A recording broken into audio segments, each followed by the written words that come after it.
Hola, ¿cómo estás? Muy bienvenido a este martes de Desayuno con Biblia. Yo tengo por acá mi tacita que me regaló una hermana de la congregación y es la taza que uso para mi café mañanero. Y bueno, pues estoy muy contento de poder estar otro martes y poder compartir, poder estar junto a ti, como siempre digo, colándome a tu casa por medio por medio del teléfono, por medio de la computadora o cualquier dispositivo por el que me estés viendo. Antes de nada, decirte, si escuchas eso,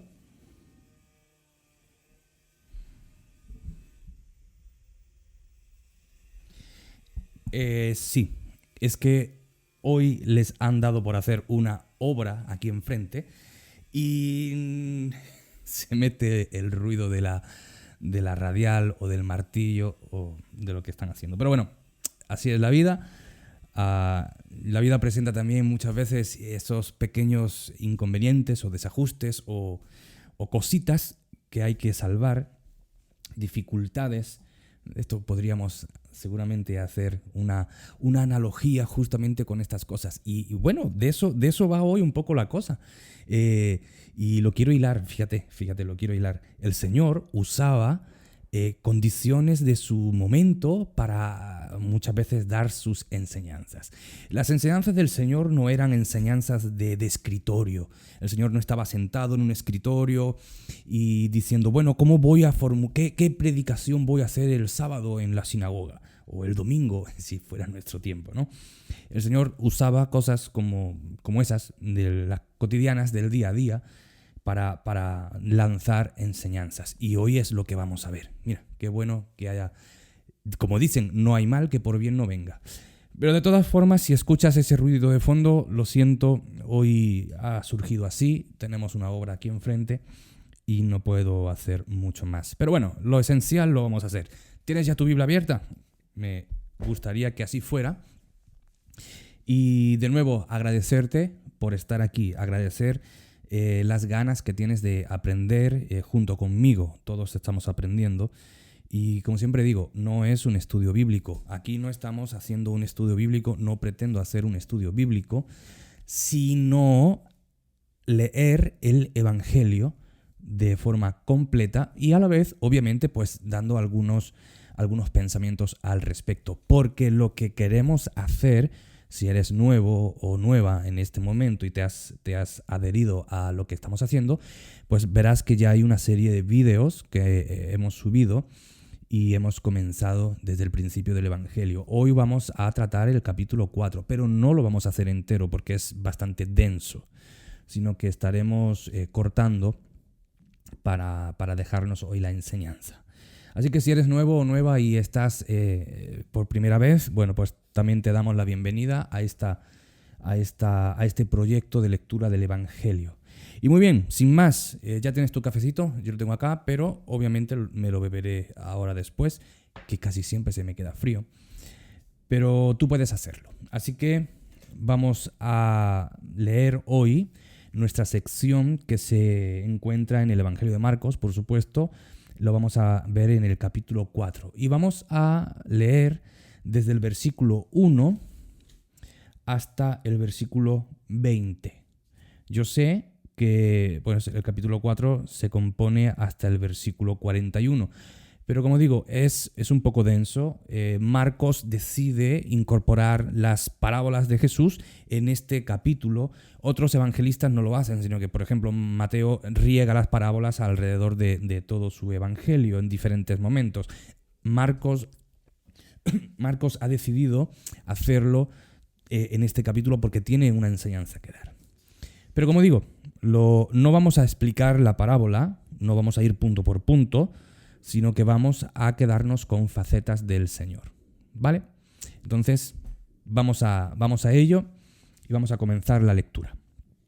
Dice así: Otra vez comenzó Jesús a enseñar junto al mar y se reunió alrededor de él mucha gente, tanto que entrando en una barca se sentó en ella, en el mar, y toda la gente estaba en tierra junto al mar.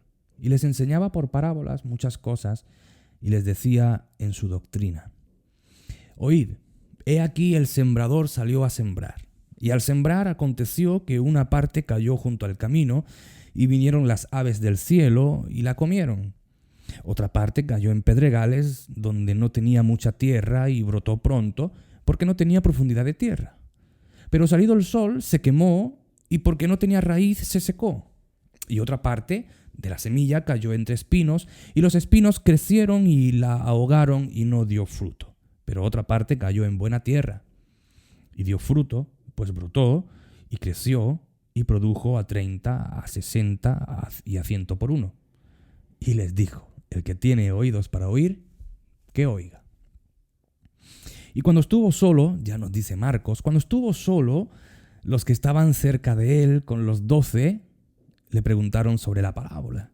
Y les dijo: a vosotros os es dado a conocer el misterio del reino de Dios, pero a los que están afuera, por parábolas, todas las cosas, para que viendo, vean y no perciban, y oyendo, oigan y no entiendan, para que no se conviertan y les sean perdonados los pecados. Y les dijo: ¿no sabéis esta parábola? Pues entonces, ¿cómo entenderéis todas las demás parábolas? El sembrador es el que siembra la palabra, y estos son los de junto al camino, en quienes se siembra la palabra, pero después que la oyen, enseguida viene Satanás y quita la palabra que se sembró en sus corazones. Estos son asimismo los que fueron sembrados en pedregales, los que cuando han oído la palabra, al momento la reciben con gozo, pero como no tienen raíz en sí, sino que son de corta duración, porque cuando viene la tribulación o la persecución por causa de la palabra, luego tropiezan. Y estos son los que fueron sembrados entre espinos, los que oyen la palabra. Pero los afanes de este siglo y el engaño de las riquezas y las codicias de otras cosas, entran y ahogan la palabra y se hace infructuosa, o sea, sin fruto. Y estos son los que finalmente fueron sembrados en tierra buena, los que oyen la palabra y la reciben y dan fruto a 30, a 60 y a 100 por uno.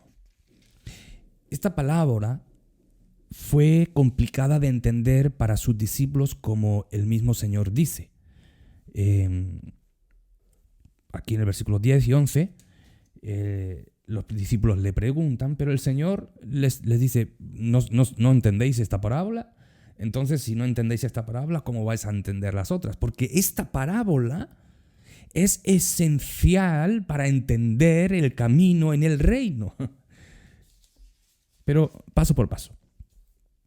Dice Marcos: otra vez comenzó Jesús a enseñar junto al mar, estamos en el versículo 1, dice: y se reunió alrededor de él mucha gente, tanto que entrando en una barca se sentó en ella, y toda la gente estaba en tierra junto al mar, y les enseñaba por parábolas muchas cosas, y les decía en su doctrina. Y ahora empieza la parábola.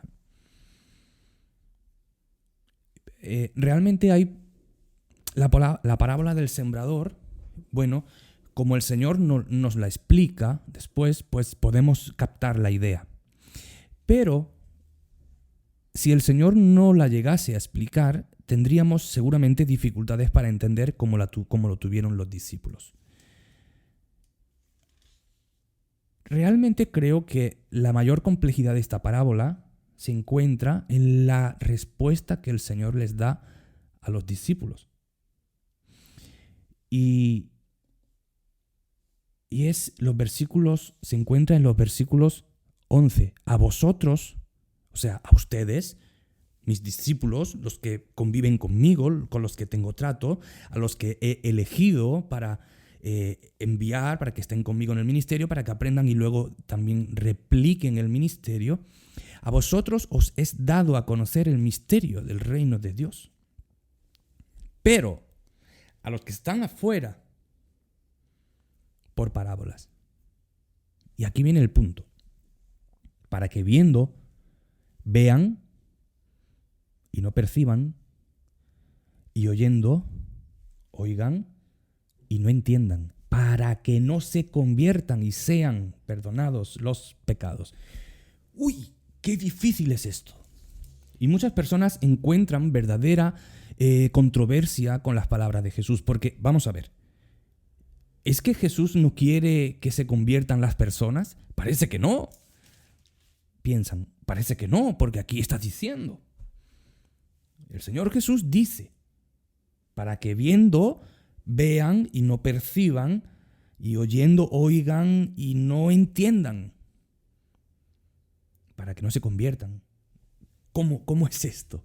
¿Cómo es esto? Entonces Jesús tenía dualidad, Jesús era una mentira lo que decía, o sea, no se trataba de su ministerio de venir a predicar el reino de Dios, su justicia. Y ahora entonces, ¿por qué dice solamente a ustedes? ¿Es que Jesús es exclusivista? ¿Solamente para los suyos? ¿Es que los demás no? Es difícil. Es difícil. Y realmente esta parábola genera controversia. Pero es difícil si no entendemos por qué Marcos coloca esta parábola donde la coloca. Contexto. ¿Qué ha pasado? Bueno, Marcos dice que de nuevo mucha gente salió a Jesús, pero si miramos el contexto de Marcos, vemos varias cosas interesantes. Una, la gente se maravillaba de que, wow, nadie enseña como este hombre. Y otros decían, pero ¿no es este el hijo del carpintero? ¿Pero de dónde tiene este hombre estas cosas? Y ese asombro que muchos tenían, fascinación al ver que, wow, este hombre predica con autoridad, hasta los espíritus inmundos se le sujetan. Esto no lo hemos visto con nuestros teólogos, no lo hemos visto con nuestros enseñadores. Este hombre es fascinante. Pero la otra contraparte que Marcos señala es, no, pero este hombre es raro. Incluso los fariseos, como Marcos ha venido mostrándonos, es que tenemos que entender el interés que Marcos expone en su evangelio, porque Marcos hila su evangelio para mostrar algo. Y si somos lectores que nos gusta ciertos detalles, tenemos que verlo, porque Marcos hizo su evangelio con una cosa en mente: mostrar a Jesús, mostrar el entorno de Jesús y mostrar un mensaje para los lectores de Marcos. Y Marcos ha venido diciéndonos que estos fariseos acechaban, ¿te recuerdas la palabrita que dijimos el otro día, martes pasado? Acechaban a Jesús, lo vigilaban de cerca, querían agarrarlo en algo para destruirlo. Porque, oye, ¿cómo es que tus discípulos comen y beben y no guardan el ayuno? Oye, ¿por qué tus discípulos hacen lo que no es debido en sábado? Oye, ¿por qué sanas en sábado? La última que leímos fue, ¿se acuerda? Jesús entra a la sinagoga y había allí un hombre que tenía una mano seca y todos lo acechaban. Y Jesús les dijo, pero vamos a ver, y se recuerdan, Jesús se enojó. Pero vamos a ver, ¿es lícito hacer el bien o el mal, aunque sea sábado? Y todos callaban, porque no iban a responder, estaban esperando a que Jesús sanara en sábado para decir, has incumplido la ley, y querían destruirlo. Este es el contexto. Por eso Jesús dice lo que dice. Por supuesto que el mensaje de Jesús es un mensaje inclusivo para todos.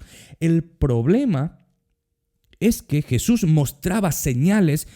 En el Evangelio, la palabra señal es muy importante, Porque esta palabra, señal, lo que está haciendo el evangelista al usar esta palabra en otros evangelios es algo que muestra la divinidad de Jesús, la autenticidad de Jesús. La señal es el foco que ilumina que el Mesías había venido. Y aunque Jesús hacía estas señales para evidencia a ellos de que el reino ha llegado, yo soy el Mesías, nadie puede hacer lo que yo hago, ¿no lo veis? Sin embargo, no quieren hacer caso a las señales. Por más claro que Jesús se lo exponía, por más claro las evidencias que Jesús hacía para ellos. Y como dice el dicho, no hay peor ciego que el que no quiere ver.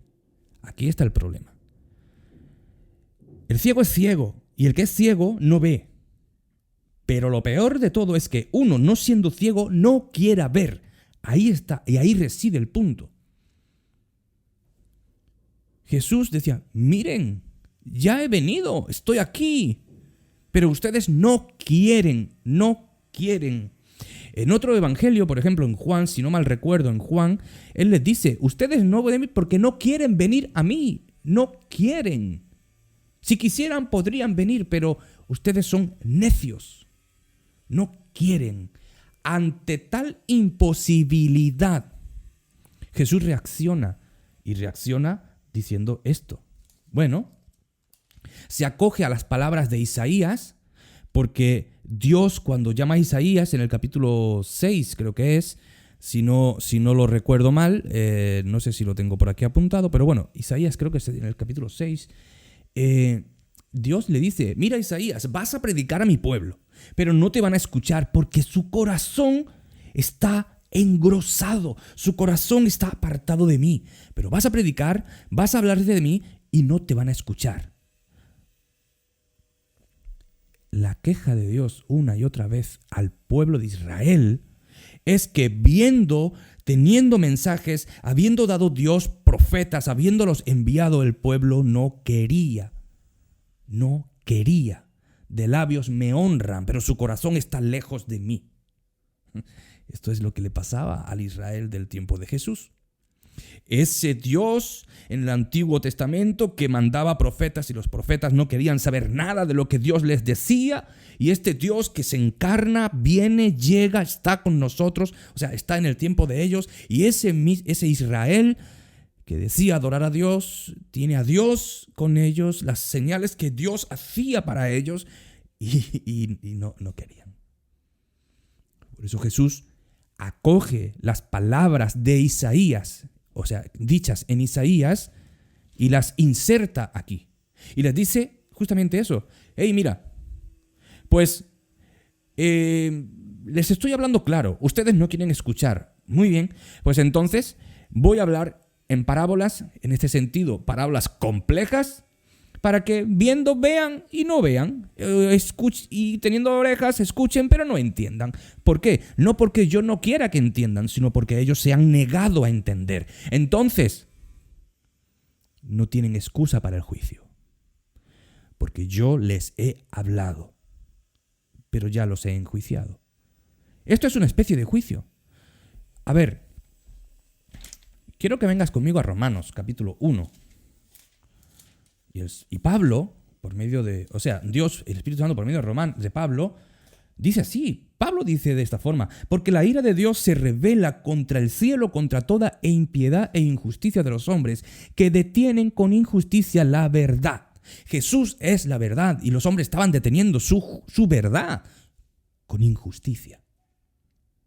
Y ahora continúa Pablo diciendo, porque lo que de Dios se conoce les es manifiesto, pues Dios lo manifestó. Jesús estaba manifestado, Dios estaba manifestado en la persona de Jesús.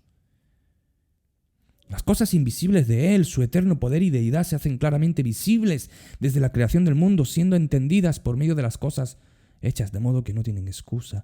Pues habiendo conocido a Dios, no le glorificaron como a Dios ni le dieron gracias, sino que se envanecieron en sus propios razonamientos y su religiosidad, haciendo el paralelo con el Evangelio. Entonces, vamos a pasar un poquito más adelante. Dice, por lo cual también Dios los entregó. Aquí está el juicio de Dios. El punto es que Dios es amor, Dios es misericordia, Dios es todos esos atributos que nos gustan tanto. Pero también Dios es ira, Dios es soberano, Dios es justo y tiene otros atributos que ya no nos gustan tanto, porque claro, lo que nos gusta es ver a ese Jesús oveja, como dijimos alguna vez, ese Jesús oveja, ese Jesús bonachón, ese Jesús que, bueno, no pasa nada, queridos, venga, otra oportunidad. No, Jesús enjuicia, Jesús tiene límites, o sea, Jesús establece límites. ¿No queréis escucharme? Ya no me vais a escuchar. En otra ocasión Jesús les dice a sus discípulos, hey, si os rechazan, sacudid incluso el polvo de vuestros pies para testimonio a ellos. O sea, lo que quiero traer aquí es ver la persona de Jesús. Es impresionante. No vamos a analizar la parábola, sino que lo que estamos haciendo, la intención principal de esto es ver a Jesús. Ver a ese Jesús que también pone límites.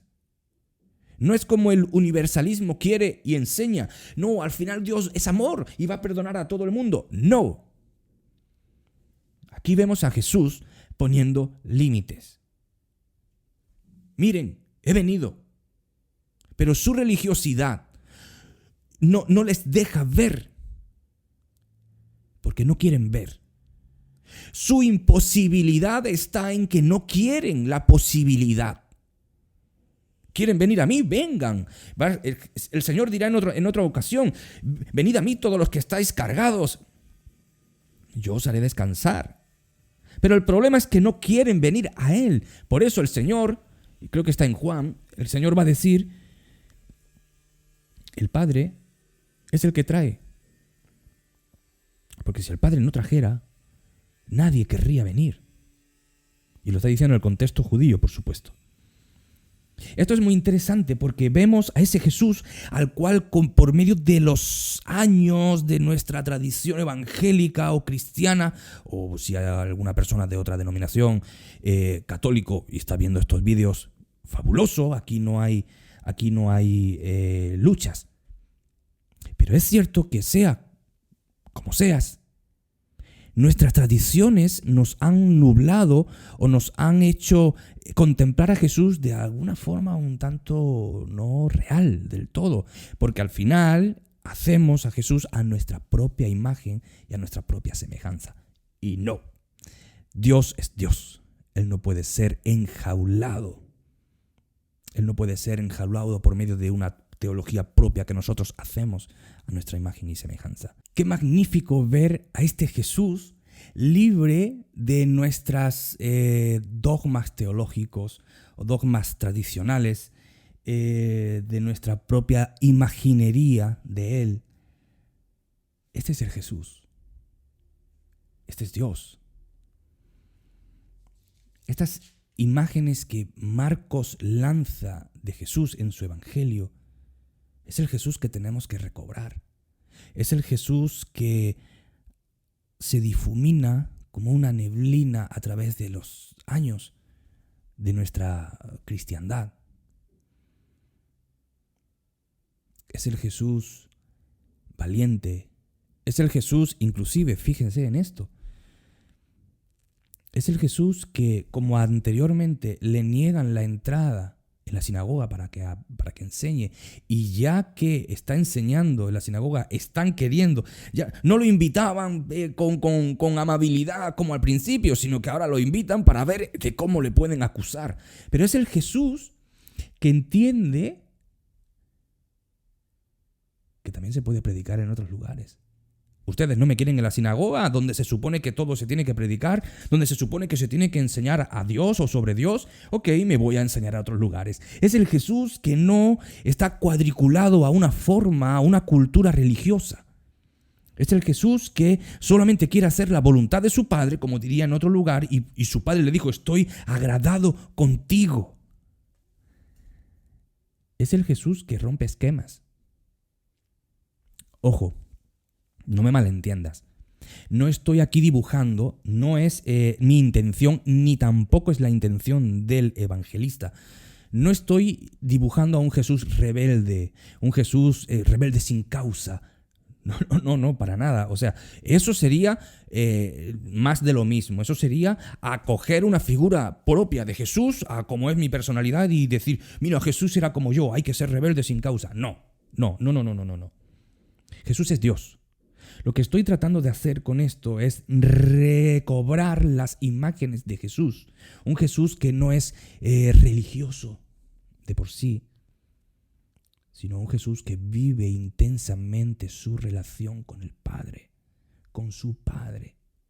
Un Jesús, el dador de la ley, porque es Dios, que pone el punto sobre la I a lo que los hombres han roto, a lo que los hombres han añadido a la ley que Él dio y por tanto han desequilibrado el punto focal de la ley. Ahora, trayéndolo a nosotros, a nuestros días, seguramente habrá muchas cosas que nosotros con nuestra tradición de iglesias hayamos introducido y hayamos hecho dogmas que no son bíblicos. Y Jesús rompe con eso. De nuevo, no te estoy diciendo, mira, estoy mostrando un Jesús Che Guevara, un Jesús revolucionario, un Jesús... No. Muchas personas dibujan así a Jesús para sus propios intereses. No. Jesús está en contra de eso. No. Jesús no tiene nada que ver. El contexto de Jesús no es ese contexto revolucionario político nuestro, ¿no? No tiene nada que ver. Pero que esto nos habla en nuestra vida. ¿Cómo es Jesús? ¿Cómo me conduzco? ¿Y cómo es Jesús? ¿Cómo... A lo mejor nosotros somos más papistas que el Papa. Digo, o sea, sálvese quien pueda, ¿eh? Yo estoy aquí metido en esto, en el mismo saco. Pero Jesús no. Jesús es libre. Por supuesto, es Dios. Pero Jesús es libre, nos muestra la libertad de vida en el Evangelio, ese Evangelio libre que experimenta a Dios. Jesús dice, bueno, no me quieren ustedes en sus iglesias, para hacer un paralelismo en nuestros tiempos. Ok, me voy al mar a predicar. La palabra de Dios corre, la palabra de Dios tiene que correr, no está encarcelada, como dirá Pablo a Timoteo en la segunda carta a Timoteo. La palabra de Dios no está encarcelada, está libre. O sea, es ese Jesús que pone límites. Ustedes no me quieren escuchar, ustedes son tan religiosos, ultra religiosos que yo, el mismo Dios, no quepo en vuestra religión. Ok, bueno, pues les voy a predicar, les voy a hablar de forma que no me puedan entender, porque ustedes no me quieren entender. El juicio es para ustedes, que no me quieren entender. La pregunta es, ¿estamos entendiendo a Jesús, queridos? ¿Estamos entendiendo a Jesús? ¿O nos hemos formado una imagen de Jesús, una idea de Jesús y hemos dicho, este es Jesús, este es nuestro Jesús? El hermano pentecostal dice, el Jesús nuestro habla en lenguas. El hermano luterano dice, no, el Jesús nuestro tiene este tipo de música. El hermano bautista dice, no, el Jesús nuestro es este. El Jesús... Y formamos figuras de Jesús en torno a nuestra tradición. Ese no es el Jesús, este es el Jesús, libre de tradicionalismos, libre de dogmas teológicos privados, denominacionales. Y esto es fascinante. Yo no sé tú, pero este año yo me propuse, de hecho este proyecto es parte de eso, este año me propuse descubrir a ese Jesús. Yo, como sabes, me dedico a esto. ¿A qué? Junto con mi esposa somos misioneros, somos obreros. Mi trabajo es libros. Porque mi trabajo es enseñar la palabra de Dios, predicar la palabra de Dios. Pero tengo que tener un punto de equilibrio porque por medio de varios libros de teología, diferentes autores que tengo, cada uno expone su punto de vista, y eso es bueno, eso es correcto, pero tengo que tener cuidado de no encajonar a Dios en esa estructura teológica en la cual estoy inmerso por el trabajo que Dios me ha dado. Trabajo bendito, por supuesto. ¿Me entiende lo que quiero decir? No encajonar a Jesús. Y eso es lo que me propuse este año, ver o refrescar de nuevo mis ideas sobre Jesús para guardar un equilibrio. ¿Cómo es el Jesús que tú has construido? ¿O cómo es el Jesús que la teología ha construido en ti a lo largo de los años? Y por supuesto, de verdad, de nuevo, no me malentiendas. La teología no es mala, ¿ok? La teología no es mala. De hecho, todos somos teólogos, todos hacemos teología. Incluso los no cristianos hacen teología porque tienen un discurso personal y particular sobre Dios. Todos hacemos teología. Aquí es la reflexión. Que intentemos tener una teología equilibrada, unas imágenes de Jesús, una cristología, que es el estudio de Jesús, unas imágenes de Jesús equilibradas, y por eso es nuestra vuelta al Evangelio.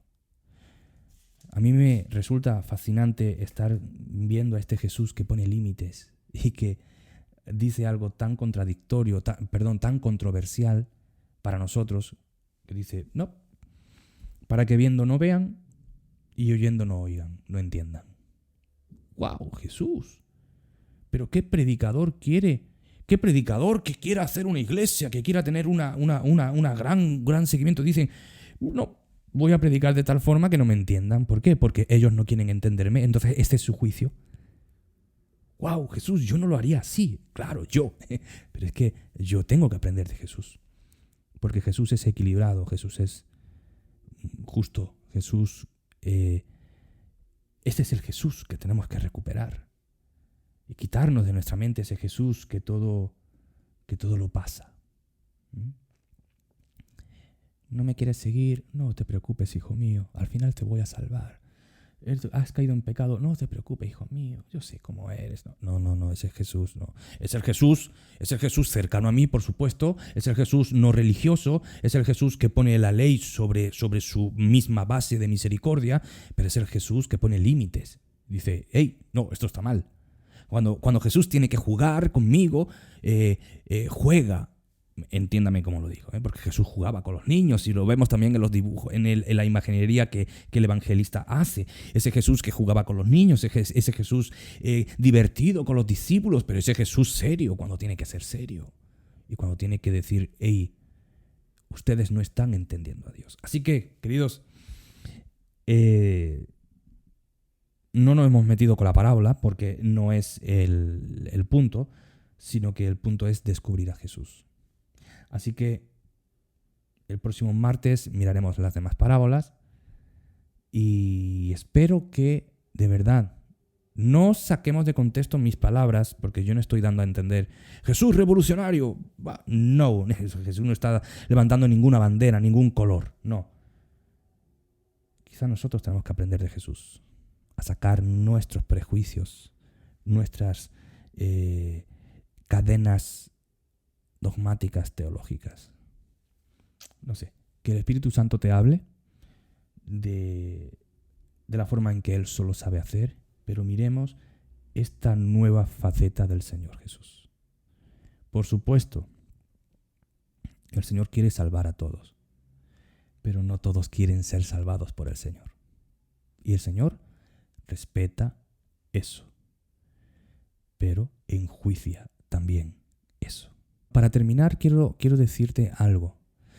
¿Por qué el Señor usa parábolas? Bueno, el Señor usa parábolas no es que fuera un método nuevo, sino que las parábolas era un método didáctico que les era familiar. ¿Okay? Los rabinos usaban parábolas para la enseñanza y también el Antiguo Testamento contiene parábolas. O sea, no era un método nuevo, novedoso, que Jesús se lo había sacado de la manga. No.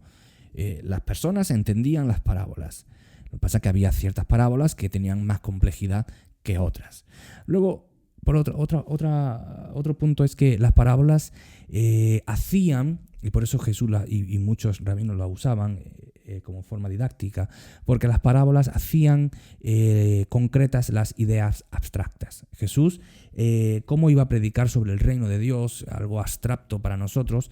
Entonces Jesús usaba parábolas para hacer concreto lo abstracto, para que pudiéramos entender. Y las parábolas que Jesús usaba eran formas cotidianas del momento. Usaba enseñanzas de la vida misma para darles una enseñanza mucho más amplia y llevarlos a una espiritualidad.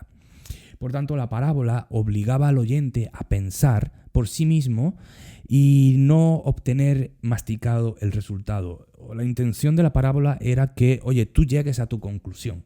Por eso Jesús dice que oyendo no oigan y que viendo no, que saquen sus conclusiones ellos. Ya no les voy a decir abiertamente porque me han rechazado. Entonces, es fantástico el uso que el Señor hace de las parábolas, lo cual nos dice que era un fantástico expositor, un fantástico orador. Un orador que todo el mundo lo podría entender porque hablaba cosas naturales, o sea, hablaba cosas de su mismo entorno, aunque algunas de ellas estuvieran veladas, no veladas, sino que fueran complicadas de entender. Porque, repito, parte de la metodología de la parábola era no darlo todo masticado, sino que tú mismo tengas tu resultado de lo que estás escuchando. Que Dios nos bendiga. Voy a tomarme por fin mi café. Que pases una muy feliz semana. El martes que viene seguiremos hablando de la parábola, de las demás parábolas que el Señor usa Marcos usa en su capítulo 4. Hasta el próximo martes, si Dios quiere. Chao, chao.